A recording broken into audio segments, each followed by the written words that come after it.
So this is our expert panel, and yesterday our panel we focused on medical disorders and LGS, and today we're going to be focusing more on the LGS-associated disorders. And I just want to say that, sometimes you'll hear people say epilepsy is more than seizures, and I don't say that very often because it is true. LGS and epilepsy are more than seizures, but they're integrally linked. They're just absolutely linked. Like they just robbed us of like 9 minutes. I only been talking for 3 seconds, and we're all just kidding. They're linked. So you have things like sleep that are issues in our kids, GI issues, feeding, taking medicines, behaviors, all of these things we've talked about. And they're very tied to how many seizures in a day that my daughter would have, and obviously your kids would have as well. And so, yes, it is more than epilepsy, and we need to be talking about those things, but we also need to be understanding how they're linked and bringing that. So hopefully we can be talking about that today, and seizures definitely play a role, but we need to spend some special time on each of these things. So the panel today that we have, first off, we have Andy Cooper. Raise your hand, Annie. She is mom to Cannon. Cannon is, about 7 or 8 inches taller than her, and a very strong young man. And if you watch them running around here, she's got her hands full. There's a picture up there. Elizabeth Terry. Elizabeth is here. She is mom to Spencer. I forgot to say that Can is 14, right? Mm-hmm. Can's 14. Spencer is 17. You guys live in Missouri? Yes, okay.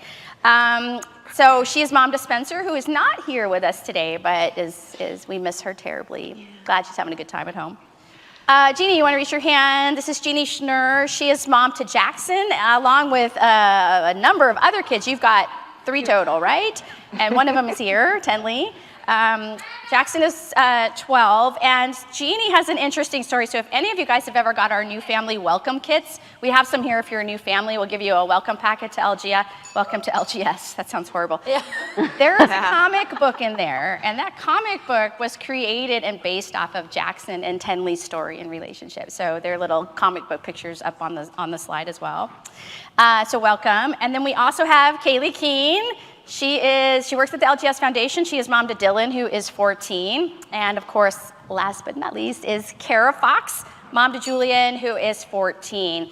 And so let's go back just for a second and think about the early days of living with LGS. In the early days of living with LGS, raise your hand if you agree that seizures were the worst thing you were dealing in the early days.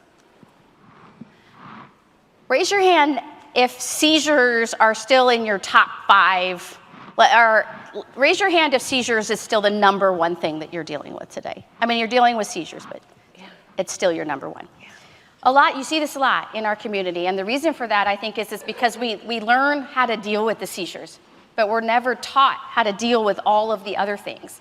And then the seizures raise their ugly head like they are with Elizabeth, and they come back and they get out of control. And many of our families never reach any place or any sort of stability. And that stability can come from seizures, it can come from the LGS-associated disorders, but as we talked about, most of our families are living in crisis. So I wanna just start first, we heard a lot about behavior. We lost Kara. Kara has been taken away, abducted. So I wanna just get us kicked off and start with behaviors, because we heard 2 talks about behaviors today, and this is obviously a big deal. We're gonna start with you, Kaylee. So tell us a little bit about Dylan. Tell us a little bit about his journey and why and how behaviors are an issue for you. Sure. So Dylan is 14. He was diagnosed with Lennox-Gastaut syndrome when he was 6 years old. At that time, he suffered hundreds of seizures a day. Now, as time went on, Dylan, we're part of the lucky ones. Dylan is seizure-free, but as we became seizure-free, we started having behaviors emerge. So that was another, the diagnostic odyssey that we tend to fall into, another issue for us, where we tried multiple medications to get things under control. We're lucky and things are pretty leveled out now, but it definitely was something we weren't expecting in our journey. So how long has Dylan been seizure-free? He's been seizure-free on keto, right? Keto diet? Nope, he's not on ketogenic diet anymore. He's still on multiple anti-epileptic medications. And then he's on medications to help him sleep, as well as he has a VNS, and then behavior medication. And behavior meds. So how long has he been seizure-free now? 4 years. 4 years. And so if what I think, right? That deserves an ovation, right? So, but what you're saying is that when you got the seizure control, all of a sudden these other behaviors emerged. Were these behaviors, because were they developmental behaviors, or were they because he needed to catch up and learn with development, or do you think they're behaviors that were related more to, the structural or genetic issues that he had? I'm honestly not sure about that. We like to think that as the seizures stopped, because that used to give us almost like a break, if one would say, when he was still seizing, he would have behaviors, but then he would have these nasty grand mal seizures, and next thing you know, the behaviors, it was like a reset system or a switch. I'm not sure if anybody else has experienced that. And then as he stopped having seizures, we never got those resets. So he's having all this miswiring and this firing in his brain, and he never got those resets. So it just continued to escalate. And there was a point that he was like extremely violent with us. It was very hard to control things. And his emotions would get so out of control, and he didn't know how to handle those because he had been medicated all of his life. Yeah. So it was a lot for him to experience, and to bring him back down was difficult at times. Gotcha. So you guys had to work to sort of calm him down and have him stop being aggressive with you and things like that. Yeah. Now we're in a good regimen now where we still have, some unusual things, or I like to say he's got some teenage sass. But those are fun things. Those are things we want to experience. I know. We're like one of the few communities in the world that are like, yeah, they just sassed me. Awesome. Andy, tell me about Can and his behaviors. You're dealing with a situation where you have a very, very large child. You are a single mom, and so tell us about what your daily life looks like. It is very busy. Cannon, whenever he was diagnosed, we started certain seizure drugs that increased a lot of behavior for us, and so then it almost became a point where we were medicating behaviors and medicating side effects of seizure drugs. We have had multiple experiences of a busted windshield, busted out windows, and I know you guys are seeing like this dream Cannon, which I'm like here for it. But it is not always the sunshine and roses that you're seeing here, and a lot of our behavior looks like it's Cannon's world, and everyone else is just living in it. If he's thirsty, he's going to take your drink from you, and it doesn't matter where we're at, what public space. Everything is kind of his, and we all just have to navigate that. And I think for me, it's been about finding my humility in the fact that this is not something that can embarrass me anymore. But that's a very hard task to put on a caregiver like my nephew who's with us this week, or a school employee who's asked to chase him at the speed of light down a hall, when he's wanting to go do something that you can't shift his perspective on. But I think Eileen was covering so much of the things that I have to remember for myself, of just like, this is a symptom of a syndrome. His behavior is a true symptom of what's happening with his brain.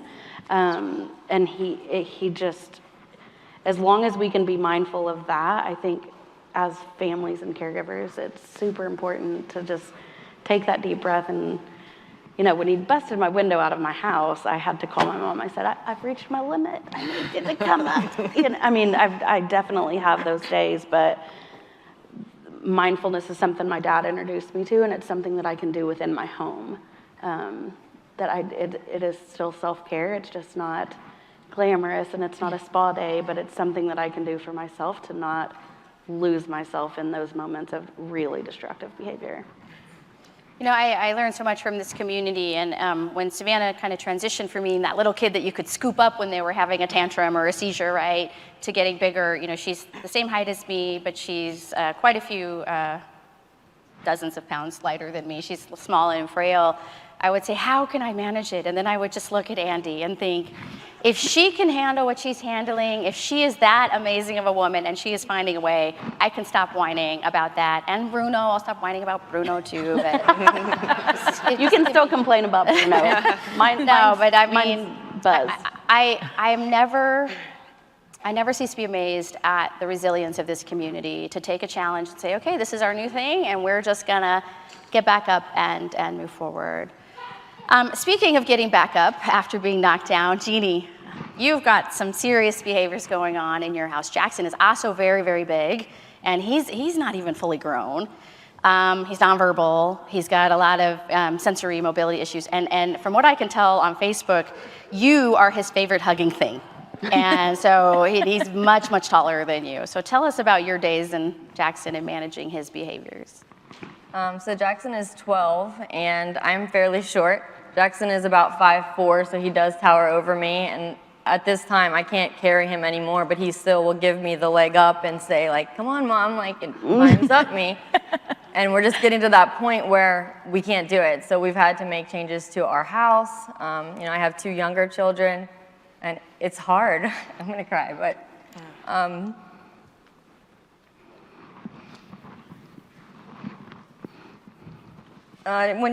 when you get the hugs and the kisses and seeing Cannon do the same things that Jackson does, like he goes to Andy and he hugs her, that's what Jackson does. I'm like, if you didn't have that redeeming quality, I don't know where we'd be. But Jackson does have a lot of sensory things. Everything goes in his mouth, so cognitively he's still around like a 1-year-old, but mobility-wise he can run, so he's very fast too and can get into lots of trouble without even understanding what's about to happen. So for us, we constantly have to be with him. And so to chase him everywhere is full time. And when you have 2 kids and just, a full life, it is very difficult. But my husband's amazing, and we've learned to just say, tag, you're it. And, we haven't talked about sleep yet, but he doesn't sleep very often at all. And a lot of people will say, like, how do you do it? And it's like, well, if you try and give up, or I would love to just lay on the couch all day, but that's not an option. I have kids that are watching me, especially 2 younger ones. They're watching us persevere through really hard things, and that's a life skill that you can't really teach. You just have to live it out. And so watching my daughter with all the kids here, it's just fills my heart. And these kids, you come into this space where you have no idea what you're going to get into. We never even knew what a seizure was, but you just learn and you come to conferences and everything in your life changes and your eyes open to a community and to just a love that you would never be able to experience any other way. I don't know if I really answered your question. But. No, you did, and we love seeing Tenley here too. It's just been beautiful, I think, for all of us to see that. And her with her, and if you don't get a chance to follow Action for Jackson on Facebook or I think you guys are on Instagram too, it's beautiful. I remember when Jackson got his Make-A-Wish, all of our kids qualified for Make-A-Wish, and you guys modified your house so that he could have his own playroom, and it had like one of those bubble doors, so he couldn't get out, but he could look out, and then the walls had like pads on them, and his ball pit, and that was just a special memory. Well, let's pivot from behavior for a second. It's all related, right? It's like I don't even think we can pivot from behavior because this is behavior too. But let's talk about just the basic necessities like eating, drinking, going to the bathroom, right? That kind of thing. Kara, let's talk about Julian and how he's doing these days and the challenges he faces with just those simple things like eating, going to the bathroom, taking his meds. Yeah, so Julian is 14, and unlike Cannon and Jackson, he is very little. He's 14, but he is only 55 pounds, and that's little. He's not even on the chart. We just had a neurologist appointment a month ago, and the neuro said he needs to be at least 80 pounds. Gaining 25 pounds, this kid has been 55 pounds, I don't know, years. He also has cerebral palsy in addition to LGS, and I think that's a big part of it. He eats like a teenage boy, okay? 2 poached eggs, 4 slices of bacon, hash browns, blueberries every morning. Where he puts it, I have no idea. But, we've tried all the things. We've talked to the dietitian, we've tried the Pediasure, we've tried pumping up the calories, and the neuro just said there's not he's not getting enough calories. I'm like, well, what the heck what do I do? And so now we have to consider, okay, feeding tube, is that a possibility? But he loves to eat. I don't want to take that away from him.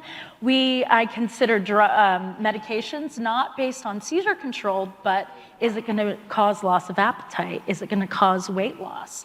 And we just did a blood workup, and he said, oh, his bicarb is low, so let's put him on F or K. Well, guess what? The F or K caused diarrhea, caused stomach issues. He wouldn't eat.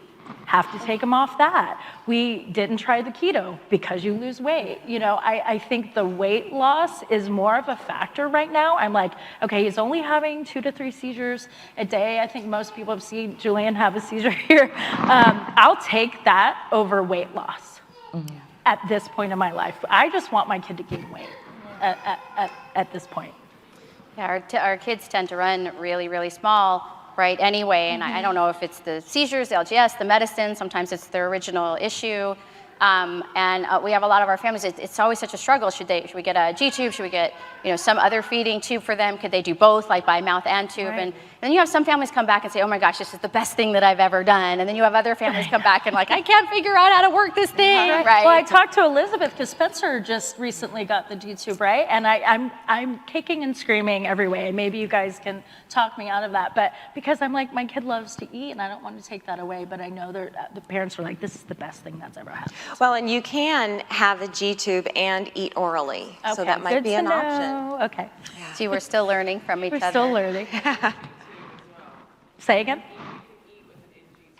Oh, you can't. Oh, okay, good to know. She said you can eat with an NG tube as well. I know. It's like one more thing, right? In our lives, I'm like, one more freaking thing I have to do. That we have to deal with. It's so funny because I'm sitting here thinking, wait till you guys get to adult care. And then we have so much work to get prepared because it's like you go to the neurologist and you're like, hey, this medicine you're giving my kid is like got GI issues and behavior issues. And they're like, well, go see the other specialist.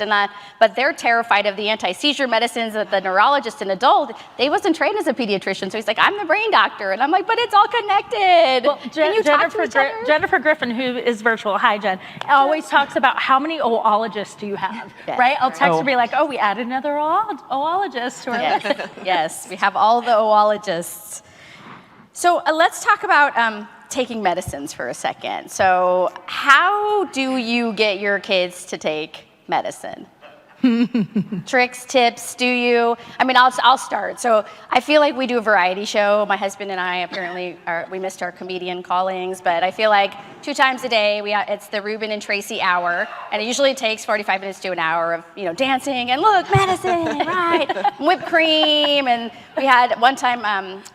Whipped cream's a great vehicle for medicine, but we had, she loves boys, so we had some cute boys film themselves saying, Savannah, will you take your medicine, honey? Will you? And she was like, oh, boys, I will take it, and that worked for about a month. But we're just coming up with left and right, what sort of crazy things can we do? And so we've got the reverse psychology, you better not take your medicine. And the latest one, and I hate to say this, but the latest one is that she wants us to smell her armpit before she takes the medicine. So we're gonna smell the armpit just to get the kid to take the medicine. So what about you guys? Oh, geez. We'll normalize yours. Right.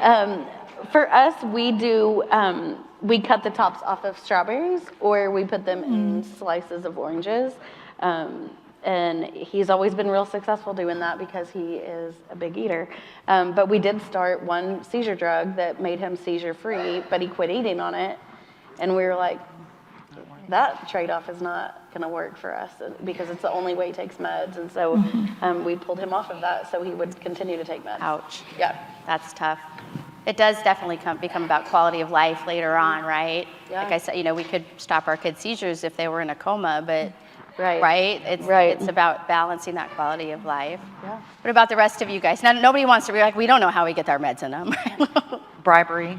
Ice cream. Bribery. You want ice cream for breakfast? I'm okay with that. Take your meds. Take your meds. Here's your ice cream. Is it bad that I force it a little bit, like grabbing them out? I don't know, because food, no. There's no judgment here. No, and Doing the we best give can. CBD Epidiolex, taste awful. He Yeah, will spits it out, so the liquids, but sometimes pretending to give it to the dog works because he thinks that's funny, right? Oh, we're gonna give it to the dog. Oh, do you want it too? I just heard a story from a mom here that said that the cat asked, the cat comes in, and then the cat's like, hey, I think you should take your medicine. And the kid's like, oh, well, since the cat asked me, I'll totally take the medicine. So It works. it works. It works. Yeah. Let's transition to sleep. I know we're just getting the conversation started on all of these areas, and if you kind of think back to that subway map that is LGS, LGS-associated disorders is sort of one whole train track, right? There's the whole sort of seizures and safety red line, and then this is the yellow line, right? We're just getting the conversation started, and the foundation's really hoping to bring each of you guys back to do a more in-depth online, record a video, and be able to do something like that so that we can get more info. But let's talk about sleep. Jeannie, when was the last time you slept? Do you sleep ever? Here. Here. I'm sleeping here. Hey, see, so I'm really shocked because I figured your body just didn't know how to sleep anymore at this point, right? Tell us about Jackson's sleep schedule. So Jackson, there's really no rhyme or reason, except we do notice around the full moon that he doesn't sleep. And we thought for a long time that's baloney, like that's just, no. But then you start tracking things, you're tracking seizures, you're tracking bowel movements, everything. Start tracking when he's not sleeping, and every full moon, right before it starts, and then the full moon takes a couple days to be to its fullest, so we know those days he's not gonna sleep. So we can handle 4 days of not sleeping. But then it started to extend to more days of the month, where it was more days of the month he wasn't sleeping than what he was sleeping. And it was just like, what are we gonna do? So we did go to a sleep medicine doctor, and we have tried multiple sleep medications. And he is on them now and takes melatonin, and we try all the things, do the same sleep routine, but really it is what it is. And I'm fortunate to have a really good husband, so after I've been with him for a couple hours, I tag him, and then he goes in, and it's not a situation where we can just let him go in his room. He becomes destructive. I didn't mention before, but he does bang his head, and he puts holes in drywall, and he bites his fingers, and so he just cannot be left alone. So we just have learned to take breaks, and I don't sleep during the day. I don't take naps. I homeschool my kids, so I really need to be on all the time. And there are days when I'm just like, we're gonna have a light day, or I do need to take a nap, and that's how it is. But I find that if I take a shower and just put things on, clothes, normal clothes, not sweatpants, put my makeup on, your body will start to say, okay, we gotta go through with this day. But it's hard. I feel like I don't have a solution other than you just have to roll with it. And it's so different for each of our kids. How many of your guys' kids have sleep issues? For the sleep issues, how much of it is falling asleep? Any of you? Sometimes. Sometimes. How about staying asleep? Yeah. Nighttime seizures? Yeah. No nighttime seizures, Kara, really? Yeah, we're the outlier. Yes. He it's sleeps too much. Too much. Yeah. It's the other end. Yeah. Too much. Too much sleep. sleep. Too much sleep. So I know. Sorry, I don't belong Get off here. this panel. No. What else? What are the other sleep issues you guys are facing? Did that kind of cover it? Falling asleep, staying asleep? Like no night terrors, sleepwalking, anything? I think, too, non-convulsive status, we were talking about this earlier because of some of the lectures, like really finding a time when you treat that, when you feel comfortable medicating, and just that, really that perseverating that happens whenever you're in non-convulsive status. And I mean, Cannon just is all over the house, and he'll like unpack the pantry and bring me, I mean, I have pictures of my house where he has like given me everything. He's brought me cans of food from the fridge, my hairbrush, clothes, pulls everything off hangers just to bring it to me. I mean, he's just totally out of sorts, but, and that can last well into the nighttime hours. Yeah. But for us, otherwise, he sleeps really well through the night now. But for years, we did Disneyland with the epilepsy day. And I think my mom and I got 2 nights of sleep over the course of 3 or 4 days. And it was only about 3 or 4 hours. And we were like, it's time to medicate for sleep. So I have a question for you. So the Dravet Syndrome Foundation, they did these, they went around to like 5 or 6 different places in the country, and they had these days of Dravet, which would be something that would be so fun to do for LGS. And they started asking their families, okay, so you've got seizures, you've got sleep issues, you've got behavior, you've got GI, and we know that the way that's treated is here, have another medicine, have another medicine, have another medicine. And what they found was that the family said that's not what they want. They said they would prefer a treatment that targeted the underlying root cause of the disease and try to at least treat the seizures and something else, at least one other thing, instead of just piling this med after med after med. I'm seeing you guys nod. You guys all agree with that. What about you guys in the audience? Raise your hand if you agree with that. Yeah, I mean, it's so interesting because like that's the way that we medicine is practiced, right? Is to add these different treatments and now as we start to think about targeting LGS, the underlying etiology, of course, whether it's genetic or acquired, but then also thinking about targeting the network disease of LGS instead of the symptom of seizures opens up that possibility, which is so interesting. Elizabeth, let's talk about Spencer and communicating. I know that one of the conversations I've had with you over the last year is this idea of how do you know if they're in pain? How do you know what it is they're experiencing when they can't use their words to explain these things to you? Tell us about Spencer and how she communicates with you. Okay, well, Spencer is 17 and she's nonverbal, and she's never said a word. She's always been nonverbal. And when she was young, she had infantile spasms. She's been seizing since she was born. But it wasn't bad those early years, like birth through age 4. Her seizures weren't that bad, and I was teaching her sign language, and she got pretty proficient with signs. She was able to sign maybe 80 things, and in her way. I mean, I don't think a deaf person could truly communicate with her because they wouldn't understand what she's saying, but that's how we communicated. She knew her colors, she knew her animals, she knew grandma and grandpa, and so what I did is I was really concerned about kindergarten and how do I prepare the special education staff to speak in her language and learn her version of the signs so they could communicate. And so I made this little video and I went and talked to them. They were really resistant. The school staff wouldn't do sign language. They said, you need to use this. It's an augmentative communication device, and that's her talker. And that's not how she speaks. And I'm fine with give her any method of communication if that'll help her, but we can't just ignore her way of speaking. So I was really, all of us, when you have kids that little, you're just learning how to advocate. And so I really wasn't quite good enough yet, and I wasn't sure what power I had in fighting this battle. And I didn't have to fight that battle. As it turns out, when she turned 5, you know how LGS is just a roller coaster up and down. And that was the first big downturn, and her seizures got so much worse, and she lost almost all of her signs. So use the talker. And it's still, so all through these years, it's been up and down, and some signs might come back. And so when I see that, hey, we're doing better with our seizures and our brain is more clear because of fewer medicine side effects, then we work on our signs again, because that's always been her best mode of communication, but we really lost all of that. So it's really just been any way possible we can communicate with eye gaze or with pointing, or she'll pick up a book and hand it to me so I know she wants to read it. And we do use the talker. I model, we're going to do this, and then see if she can point to that as well. Otherwise she plays with it. And we do some signs, and I try to model those signs as much as possible, maybe to refresh what's in there. But combining all of those things somewhat works. It's just really, there's nothing.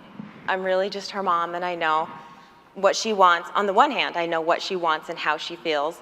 And on the other hand, I say, I wish I knew what she wanted, and I wish I knew how she feels. Right. And that just breaks my heart all the time, because sometimes I think, I don't know, my own kid, I don't know what she wants. So I've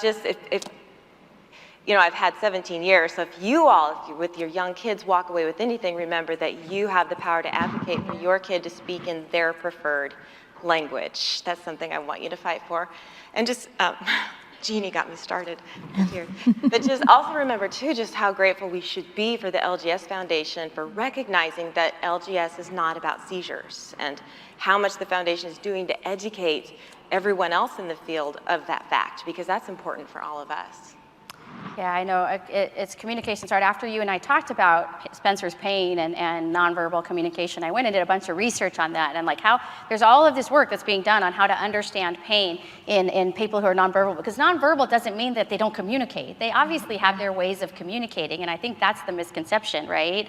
And so it's finding their unique way, and as parents and caregivers, you know them the best. And yeah, you might not always know. I do this with Savannah too. I don't always know what she's thinking or feeling or even saying, you know. I mean, her speech is still delayed. She doesn't say, he's my friend. She says, him, my pen. And sometimes I have a hearing disability, and sometimes my husband has to translate, and it breaks my heart. And they're all like, listen, and I'm like, I'm trying to listen, right? So, but that's a tough one. That's a tough one, especially when they regress like that too. Well, and I think it was Mr. Wagner that mentioned that all of our kids probably have a much higher threshold for discomfort and for pain than any other kid. So, you know, unfortunately, it has to get to the point of severe discomfort before we recognize, Right. before they show it. Right. So that's, yeah. Right.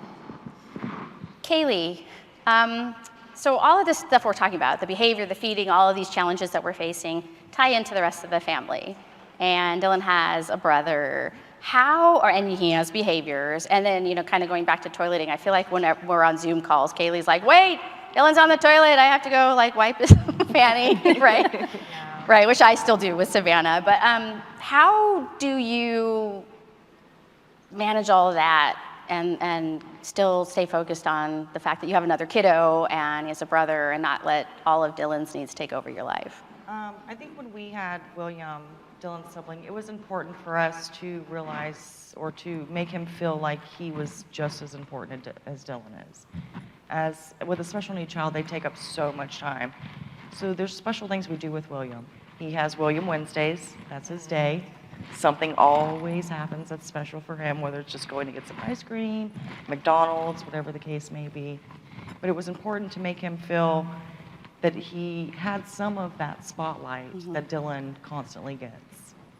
I love that. I wish I had known that back in the day. I remember Talon was my son, Talon, who's older than Savannah. He was like, I think 20 or 21, and somebody interviewed him and asked him about his childhood, and he's like, my childhood was great. And I'm like, were you there? Like, I don't think it was that great. But you know, but he has all of these things where I think with our son, Savannah has so many needs, and he just wants to put those forward so his get buried a little bit. And I also think he has this thing, he's 30 now, where he's afraid to want anything because he's not going to get it. Because everything was like, okay, we're going to the birthday party. No, we're not. She had a seizure. Okay, we're going to school. No, we're not. She had a seizure. Okay, we're going to the grocery store. No, we're not. She had a seizure, right? And so I think he's afraid to want anything. Like, there's laid back, and then there is whatever this kid is, which is like, yeah, whatever. So what about you? I know, Jeannie, you have a whole community too, but you have 2 other kids. How do you balance that? Well, we tried to pick one day of the month for each of them. So it's like their birthday day, so Tenley's the 25th. So every 25th of the month, Tenley goes on a date with Carl or I, and the same thing for Bennett. And so we try to prioritize those days every month, so at least they're getting whatever of our full attention that day, because it is true. Like, Jackson has something, he falls. I mean, right now we're more worried about safety than we are about seizures. And just the way that our house is set up, Jackson falls a lot. And so things can change just like that. And now it's like, if something happens and they know we have to go to the hospital, they're like, does this mean that mom's not going to be back for days? And so it's stuff like that where you don't even realize the impact until something happens, and they just have an automatic response to, what does this mean for me?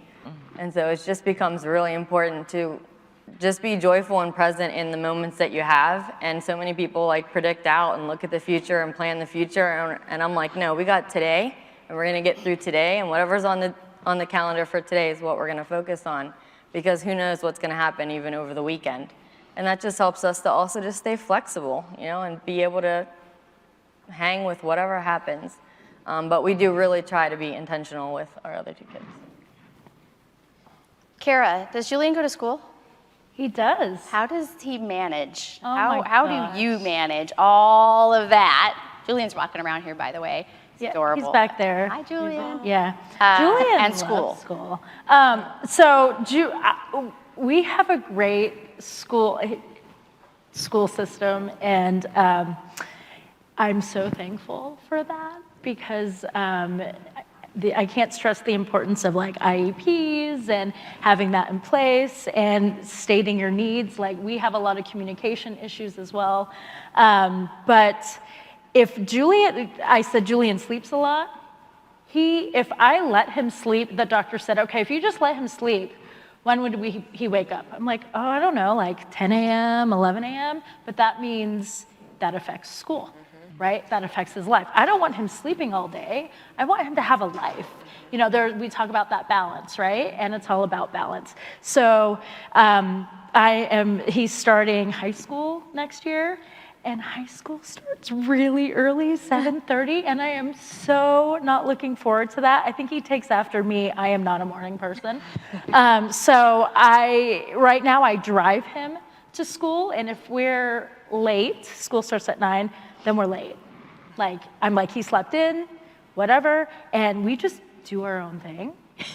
And they actually have it set up. They have Julian's whole room set up at school for him, where they have a sleeping pad and they let him sleep. He takes naps pretty much every day at school. And we have a journal so I'm a co-parent, so he goes back and forth between 2 homes and school. So we have a journal that keeps track of everything. Sleep times, what he did at school, and because he is also nonverbal, he can't tell me.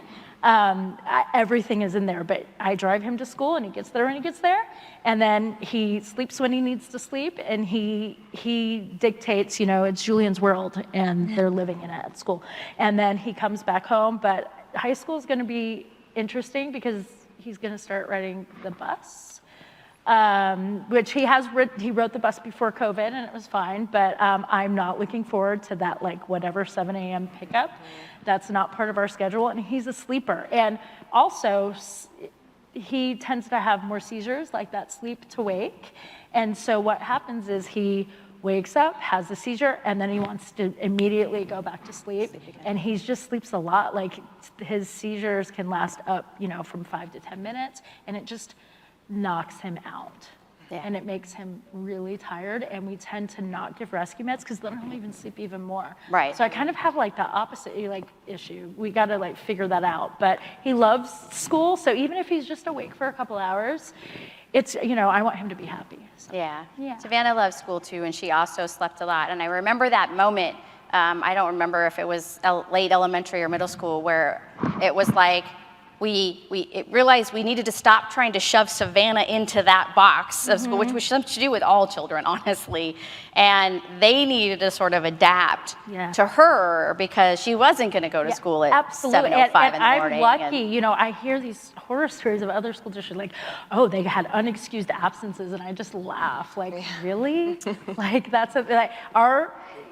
they're amazing, and I can just text the teacher, hey, we're running late. She's like, okay, great, just let me know when you're coming. Like, I think that we live in a small mountain town, and I think that's one advantage. Yes. And we work around Julian. Yeah. I don't have to shove him in that box, which is awesome. Yes. Yeah.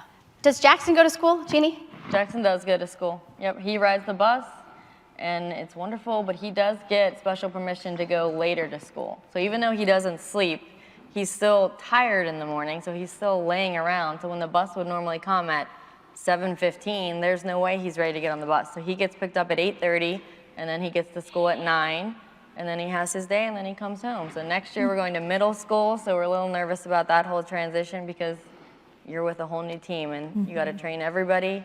And that's where that big advocacy comes into play. You need to, you know, show them what the seizures look like, tell them everything before your kid gets there, and then take your kid to the classroom and let your kid, if they're mobile, walk around. Because when we did the tour of the class, there's no way that Jackson could have went in there with the layout that they had. But they say they will change the classroom and make it look like what he needs to have and have everything in place for him. So it is a great place, and he loves to go to school. He does run to the bus, and so that's a good feeling. But it wasn't always like that. We did go through a time where we had mediation and due process and just bad experience with school teams that just didn't know what they were doing, were understaffed. So you just always have to be there, ask for observations, and just keep your thumb on, what's going on at school. So it is doable. If your kiddos can do it with all of their medical complexities, there is a path forward. Yep. I want to open it up to questions, so just raise your hand and you'll get a mic in just a second. But I want to ask Andy, too, about school. So Cannon's really tall. Does he come with like a really tall, well-biceped aide, or how does that work? They have learned the hard way that a 56-year-old with a knee replacement cannot be Cannon's para. We have... And it was Cannon's fault that she fell, because he's, but I mean, I think truly the message I would want, especially new parents, to know is that if you stay present in your child's education and you ask the right questions, even if they put you in an incredibly vulnerable position, you will still come out on top for your kids. We have had highs and lows for sure, and this year we've been very fortunate to have a para that is a marathon runner, and it didn't really hit me how special that was until he said, we clocked 4.7 miles today, and I was like, I'm sorry, what? For 7th grade? Okay, yeah, and so they do a lot of walking to accommodate him, but they have learning opportunities built throughout. We do like it's called Walking Works, and it's just a system of, do you see all of the green items today? And help me find all of the blue squares, or, and it's just finding the letters of your name or making any walk with intention, really.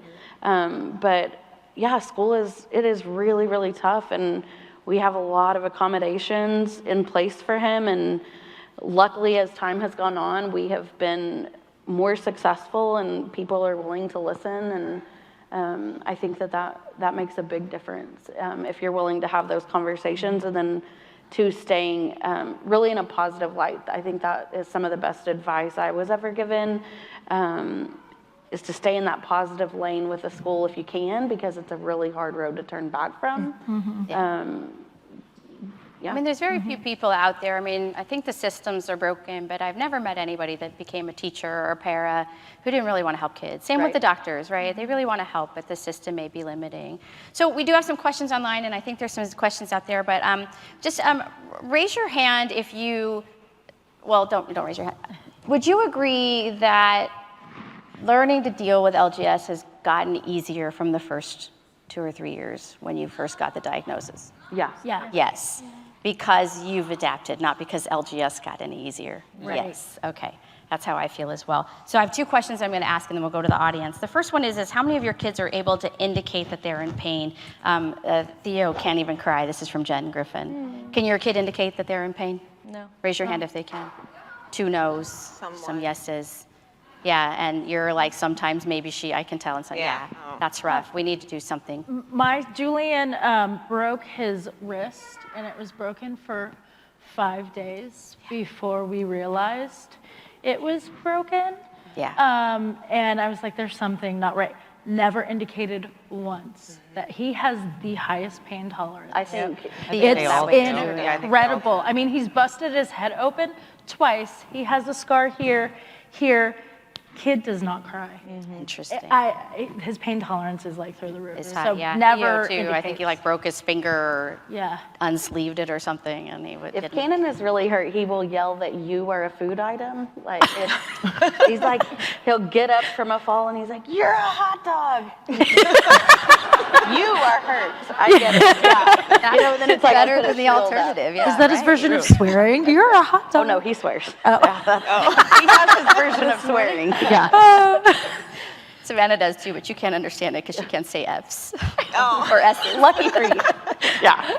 Oh no.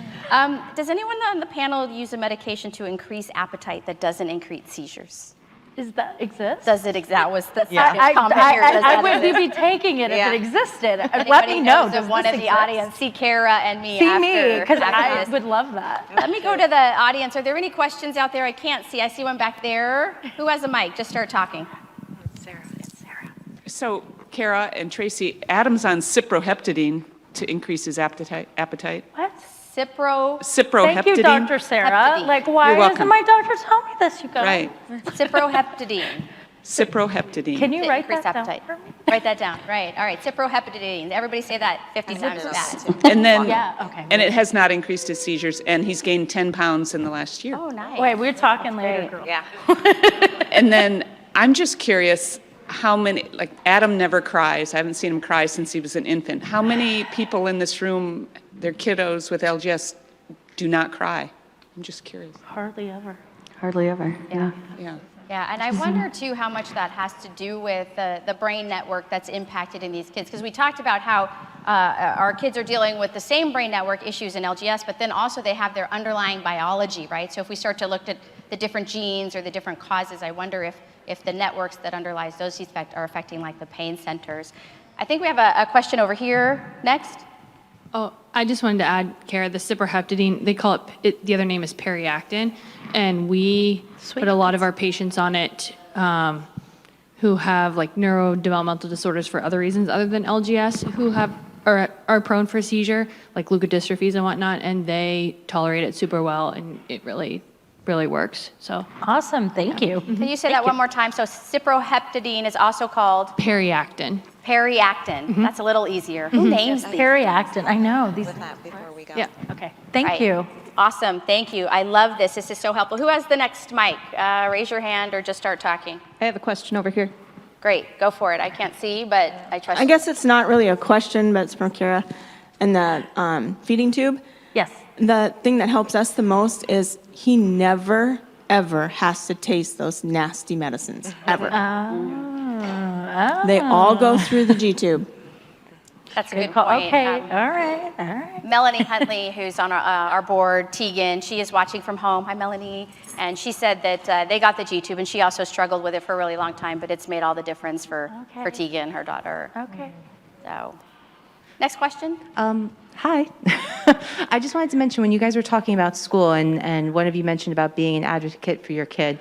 I mean, that's just something with school that I learned this year that, you know, my son, they were getting him on the bus at like 7 a.m., driving to school. School didn't start until 8:30, but school start, I mean, like they're doing circle time, they're doing changing, and like, what good is it? And the same thing, he was having a lot of seizures in the morning. So I worked with the neurologist in the school district to write a note to say that he couldn't go to school and he couldn't get picked up until 9 a.m. because in the morning he has a bunch of seizures and whatever. So now in the morning, he gets up when he gets up. He has his seizure activity he's going to have. We feed him a little bit of stuff for breakfast, and then he's on his way.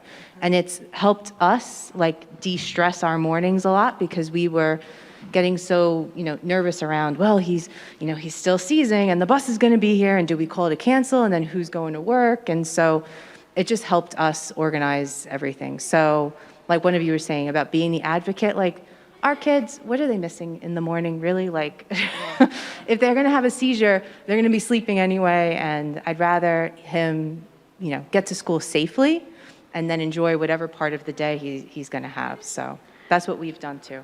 I love that. It took us a long time to learn that as well. I would also highlight the advocacy piece, that Jen Griffin is such a beneficial resource to this community in the advocacy work she does around school policy and IEP work. If you are newly diagnosed, that is a name you will want to remember because she, and many of us would reach out if you had questions, but Jen specifically is working with the foundation to support families in the education process.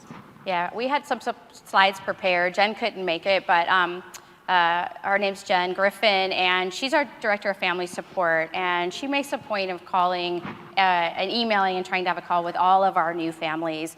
But also, if you have an issue and you need somebody to help you try to navigate that issue, you can email us. Her email is jen@lgsfoundation.org. You can email info@lgs. But Jen does a great job working one-on-one with our families to connect them. And then on that same note, we have, all of you guys have either been ambassadors or certainly ambassadors and our family navigators that we can connect you with as well to get you answers to your questions. So I think that's great. I think we have another question over here. Yeah, so my son is in half-day school. It's an ECSE program that they offer at our district. But he's going to be transitioning to full-time. How do you make that transition? Because He's still taking his nap in between. So how do you go about talking to the teachers to advocate for that? I guess is the best question. There's a whole session tomorrow on transitioning, but if you want to answer, quickly, I would just say quickly that you are still the primary person on your child's IEP team, and you have a voice in that. And again, reach out to Jen Griffin, because she can help support you in that transition piece. But you wouldn't have to do it alone, and if you wanted him on half days, it certainly could still be an option for him. Absolutely. Whatever you have written in the IP, they have to follow. Yeah. So definitely speak up and be your child's And I there's remember the ways day- to be creative Yeah. too. There's ways to build in a nap. He can still, so those accommodations is, if you all put your heads together with you as the lead, you can come up with something that'll work, and Jen can help you with that as well. Yeah. Absolutely. I remembered the day that we realized that we had an equal seat at that table, if not an even more pronounced seat, rather than just having people dictate to us what was going to happen. So I think we have one more question here, and then I have one more from here too. So go ahead. Hi, my name is Deborah. Longtime fan, longtime listener.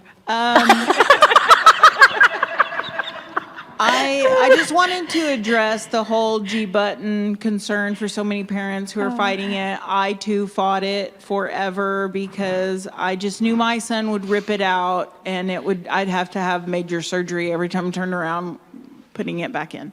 My son is also 14 years old, and as of November he was 50 pounds, and then this week when he was weighed 2 days ago for his checkup, he was 90. Oh, goodness. So, Yay. Okay, we'll talk. Well, absolutely.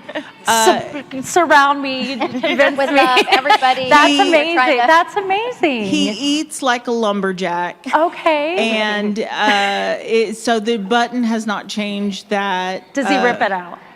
He only has taken it out twice, and it was because it had gotten like irritated or infected or whatever you want to call it. It was inflamed, and he went, "This bothers me, rip." And but otherwise he doesn't mess with it, and it's mainly for his medications because he could just see us drawing it and start gagging. He's very dramatic. Yeah. And he from across the room, and Yep. we're 10 feet away. No one's buying it. So yeah, We know about the dramatic. Yeah. it's been a lifesaver. 10 out of 10, highly recommend. Okay, thank you. I appreciate that. I know. Hi, Brian. That was I love you. I love you And too. I just want to point out right now that what you guys have seen here with the conversation, especially not just with Kara and the G-tube and G-button, but just in general, this is what our community does. Is we just share our experiences with each other. We talk about our thoughts and our fears. And so please join our online private support groups and our online support community. I think that's great. There is one last question, and I think it's very poetic to end this conversation talking about poop, which is going to come up next. But how many of your kids are still in diapers? How many of them are in diapers all day? All 4 of you. And mine are just at nighttime when she sees it. She can lose her bladder. So how many of your kids are constipated? We handle it. You handle it. Okay, so how do you handle the constipation, Elizabeth? Her seizure meds have always stopped her up, so I just put a cap full of Miralax into her morning feed. And that works for you? Yeah. What about you, Kara? We have a lot of, sorry, getting TMI, but we actually have a lot of diarrhea issues, and he's, up the back, down the thing, Right, all the okay. things. So it goes, a few days without it, and then just explosion. Yeah, I don't know if I have a great handle on it. Right. What about you, Andy? Constipation? No. Yeah. Nope. He eats like Jeannie? a farm animal. He Yeah. eats like a farm animal. He had like 4 plates of fruits and vegetables Love for it. breakfast. Yeah. What about you guys, Yeah, Jeannie? we do have that problem too. We use Miralax. Sometimes it works, sometimes it doesn't. Yeah. So Miralax didn't work for us, and we tried stool softeners and Miralax and all of that. And then we finally found something called Docusol, and it looks like a little like Ambisol, like that T-cell. It's like this little thing, and it's a suppositor. It's not an enema. It's this little suppository that squirts docusate sodium and draws water into the colon, and it works beautifully. And so I remember we had to go into the hospital one time, and they're like, "You're not leaving till you poop." I'm like, "Oh, we are never, ever going to leave this hospital, right?" And if we ever go out to dinner, like I've seen the toilet at every restaurant in a 10-mile radius, because that's all we do. We just have to go sit in the bathroom with Savannah. But these are the families. They're here to help you guys to understand. I know for a lot of the families that are in diapers too, there are very specific diapers that will, they're like flak jackets will hold 2 gallons of liquid. So be sure to join the groups and talk to these families and join our support groups and reach out to the foundation if you have specific questions. And with that, I just want to say thank you to this panel. You guys have been great. Awesome.